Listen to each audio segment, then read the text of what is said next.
Here I've got the illustrative example relating to other transactions.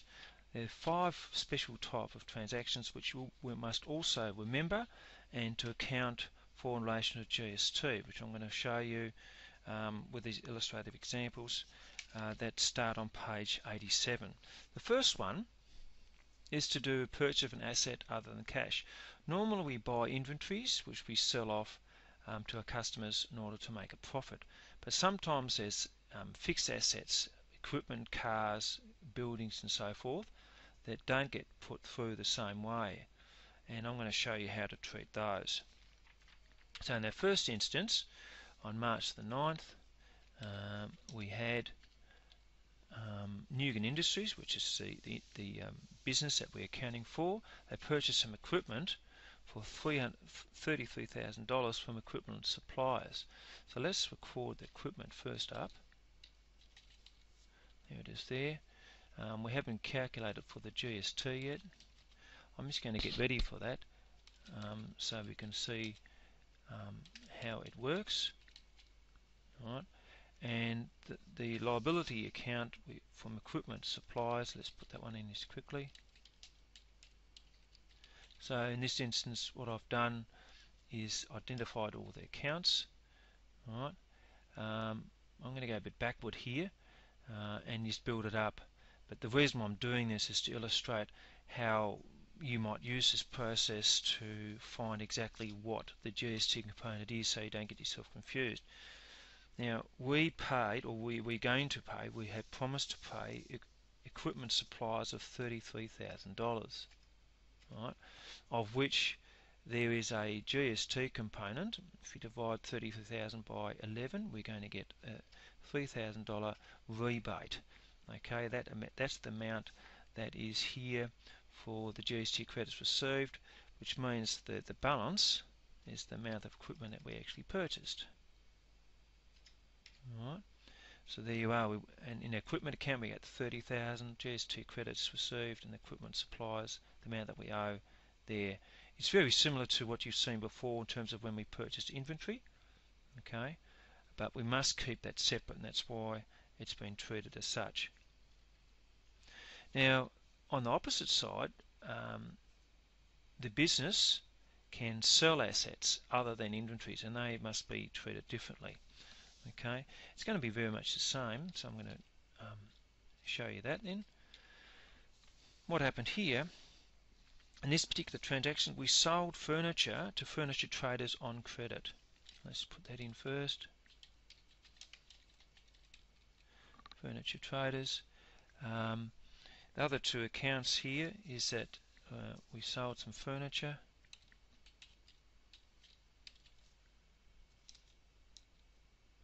And when we sell items, as you know, we've got this thing called, or account should I say, GST collected, because whenever we sell some goods, whatever it may be, we've got to calculate the GST component. The amount that we sold was $1,100 worth.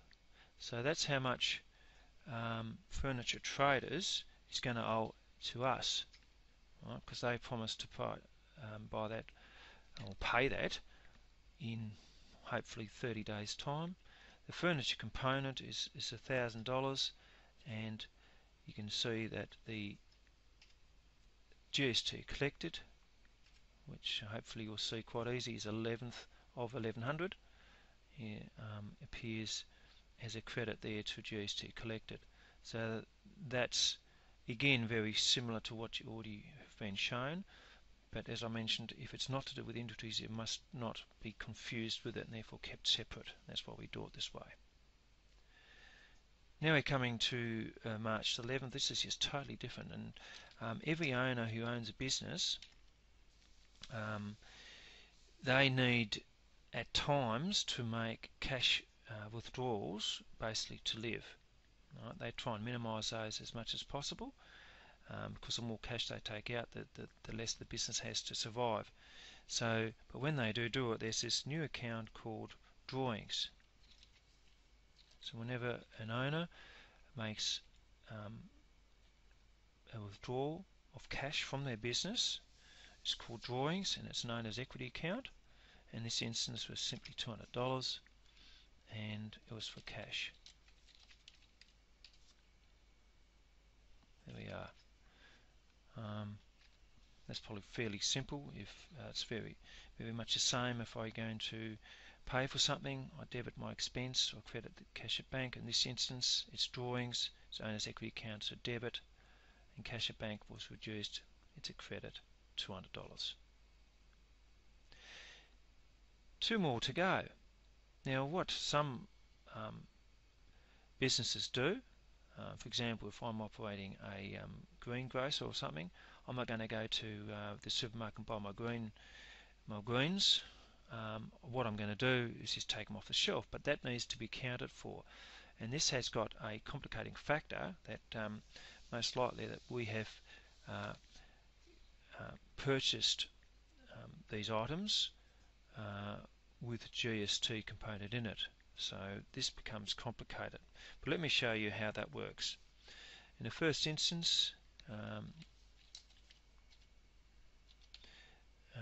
again we've got this item called drawing, so whenever the owner takes something out of the business, either in terms of value or cash, it needs to be recorded.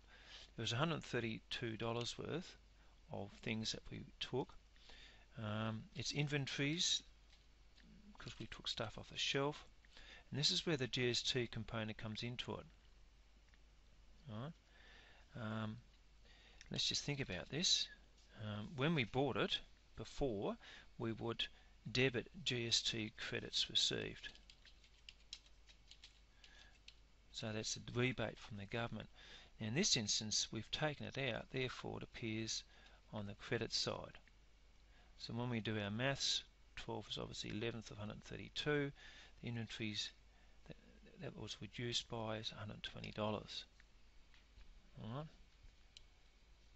So this is quite a complicated little transaction, but if you're struggling to understand this, have a look at the previous transaction where you saw when we purchased inventories. Let me just quickly go back to the example that I did before. Here we purchased inventories. We got the rebate, and that's the amount that we owed. Right. Now, if we're going to take some inventories out, obviously we're going to credit inventories, and also what we have to do is we have to credit GST credits received to reduce the rebate that we owe, that we're going to be owed by the government. So that's why, in this instance, we've got that happening. The last type of transaction that I'm going to cover, that's also in the book, on this time on page 91, sometimes we make a mistake, and these mistakes need to be rectified.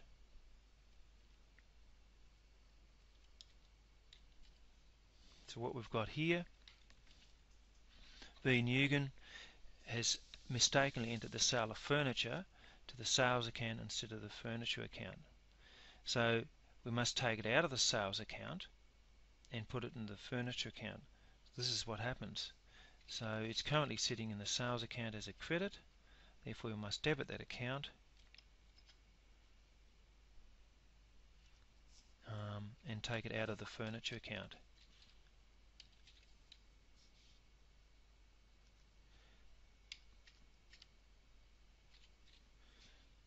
For $1,000.